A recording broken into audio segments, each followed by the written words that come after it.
Now, I'm not saying I'm in a mood, but help me. Help me. Please help me. Help me. Hello, my name is Ian Kirkpatrick. I am a robot author, and we are here today in lockdown. Yes. I hope your lockdown is as comfy as mine. See this beautiful bunk bed I've got over here? I know, it's lovely. It's further back than, ignore that my arm is cut off. But I digress. So today we're talking about picking the right medium for your story. Because I see this come up quite often is, should I write it as a novel? Should I write it as a short story? Should I write it as a movie? And a little bit less often is, should I write it as a stage play? Which is a completely legitimate way of writing something, but a lot of people don't default on stage play it's just not as popular among younger people to write something for the stage. And that is, a major oversight, in my opinion. There's a lot that can be done on the stage, and there is a magic to the stage that just can't be done in other places. But I digress. I'm going to talk about how you can sort of figure out what medium you should put your story in. Let's start with the bigger picture. Should it be prose or should it be a script? So now prose is mushing all of the different types of written work in there, such as short story, novella, novelette, and novel, and series, but I'm going to just throw that into the novels. Or script, which should be a stage play or a screenplay. So should it be a prose or should it be script? One of the things that I usually look for, now this is going to be very non-scientific, okay? Because I don't really think there is a scientific way to really tell which one would go better. You kind of get a visualization, you kind of get a feeling, and that's what you need to go for. But one of the ways that I determine whether something should be a script or prose is how much dialogue is in it, how much movement or action is in it. And that's not to say that stage plays or screenplays or radio plays don't have action in them. But if a majority of what you're doing has a lot of dialogue in it, then that might be a reason to lean more on the script. So I'm going to use an example which I just recently had a couple months ago with my stage play, Better Than 80. Which I talked about in my Q1 roundup, if you want to go check that out at the end of this video.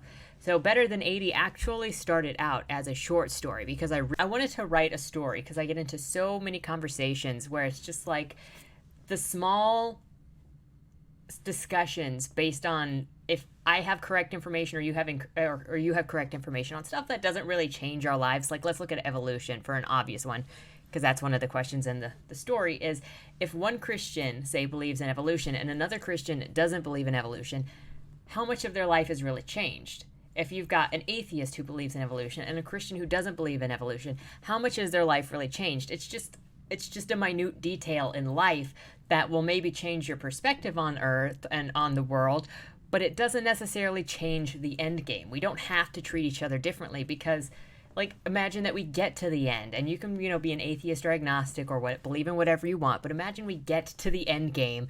Whose religious or non-religious secular ending revolves around taking a test and having the right answers on the test? I know that some more legalistic religions will be like, were you following these specific rules?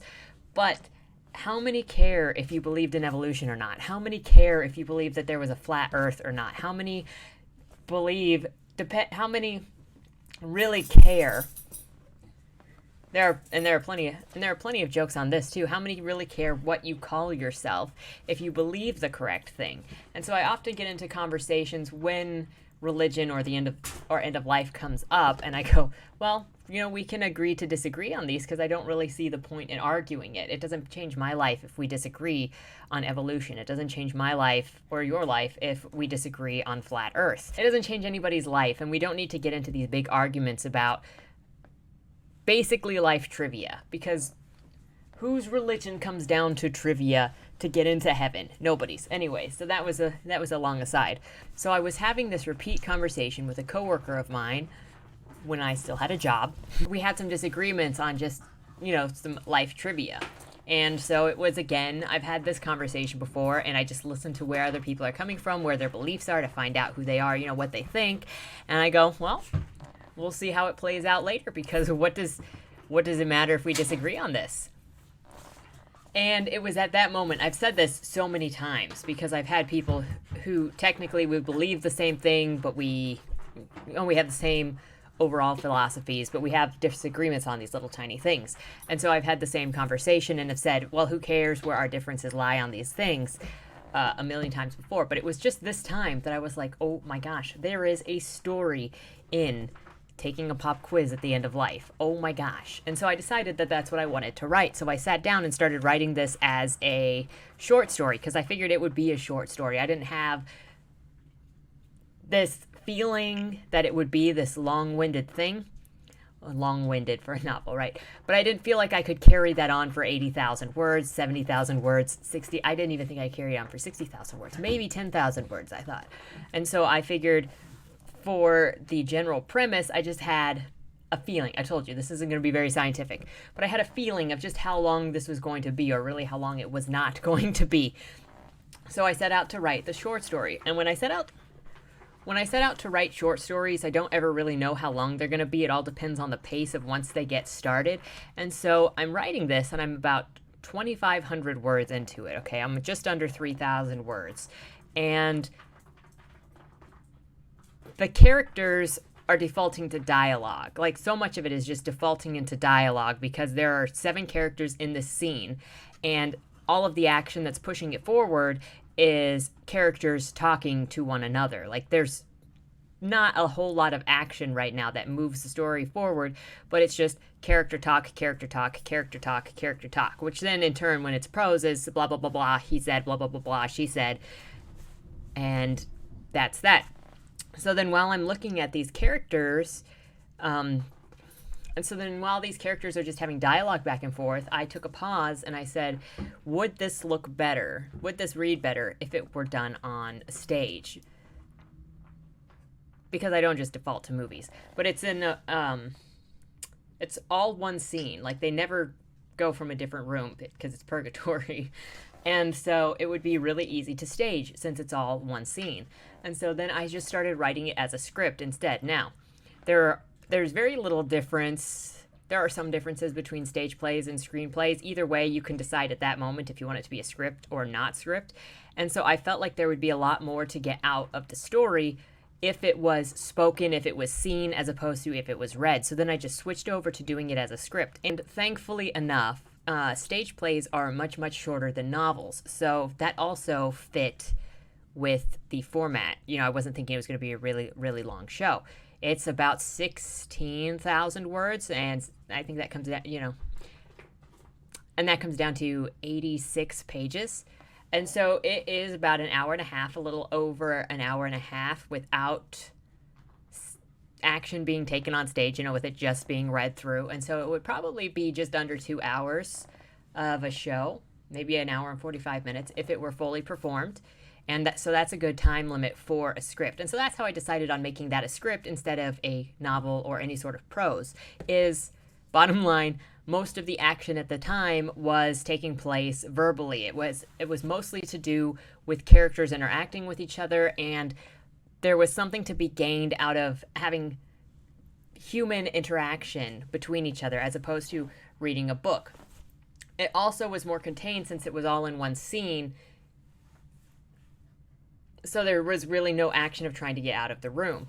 That being said, that doesn't mean that you can't write prose that is one scene, one room, and it is, prose. Obviously, look around me. This is a situation where you could be enclosed and still hold it for a whole novel's worth of stuff or multiple novels worth of stuff, though still, Prison Break was only in jail for like the first season because you had to get out of prison at least at one point in a show called Prison Break. Well, in order to determine if something is a novel or a short story, I have to determine what the main character in that thing wants, and then how long will it take them to get there? How many things are going to get in their way? So in a short story I have called New Meat,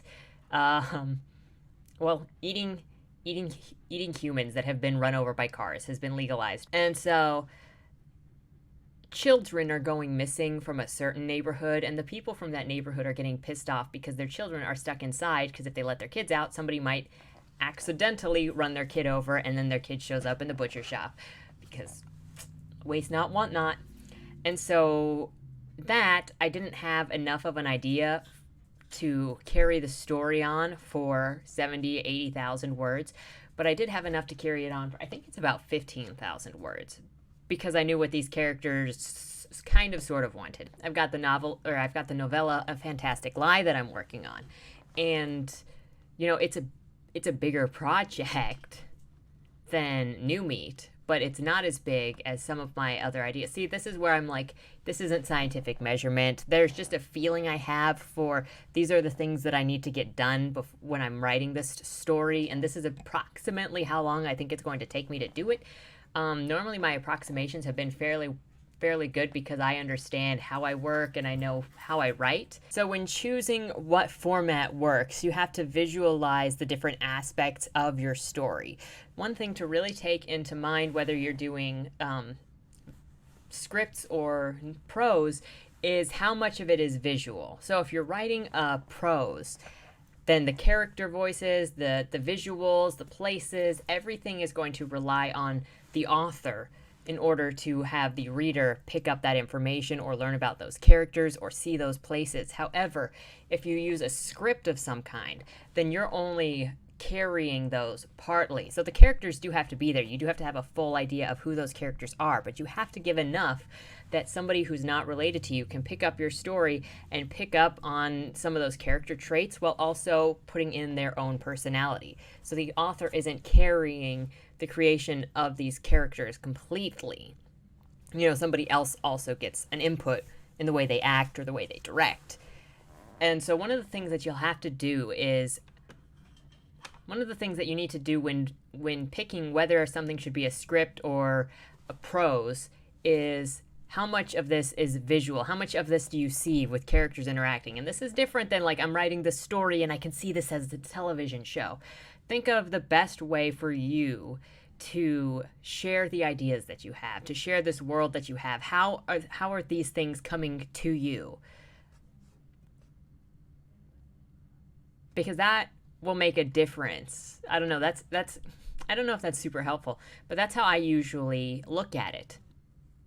I have the thing that's on the agenda this year that is a movie, and it came to me as a movie.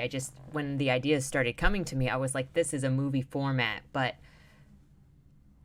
how is that different than the stage play? Because I imagined it with different presentational aspects to it. I imagined it, the feeling of a stage play and the feeling of a movie, the representations in the script are completely different. And you also bounce around a lot more on a movie than you would on a stage play. So that's also something to consider. Long story short, though, if you really are not sure whether you should make something prose or a script, you can always start out by writing one and then switch over to writing another. And I think that as you get going, you'll start to realize which one it is. And I know this is really, really hard. This is super difficult to tell, especially because I run into so many people that default on doing dialogue for their stories, for their prose. I even remember back in 2014, 2015, when I was working on my first novel, I had so much dialogue. It doesn't help that I had 12 central characters because it's an ensemble piece. But it gets so easy to just rely on the dialogue because that's how a lot of our characterizations come out. And you have to pull that back to put more stuff in order to express it as as prose or a novel. I'm reading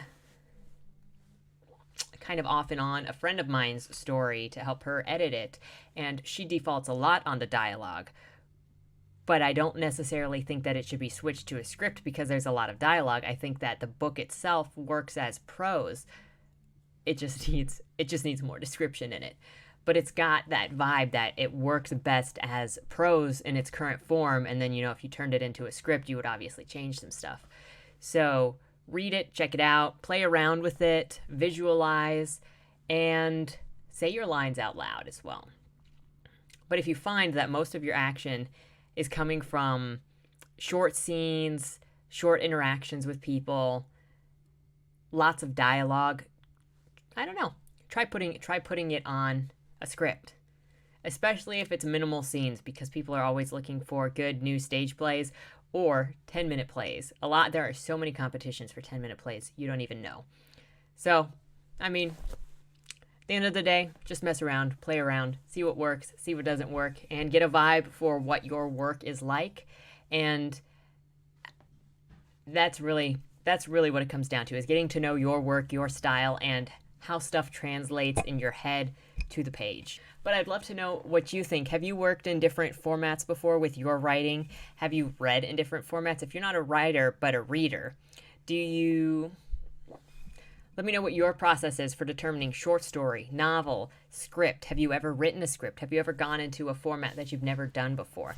Let me know all of this and more in the comments down below. If you like this kind of content, please remember to like, share, and subscribe for more. Let me know if there are any topics that you would like me to cover.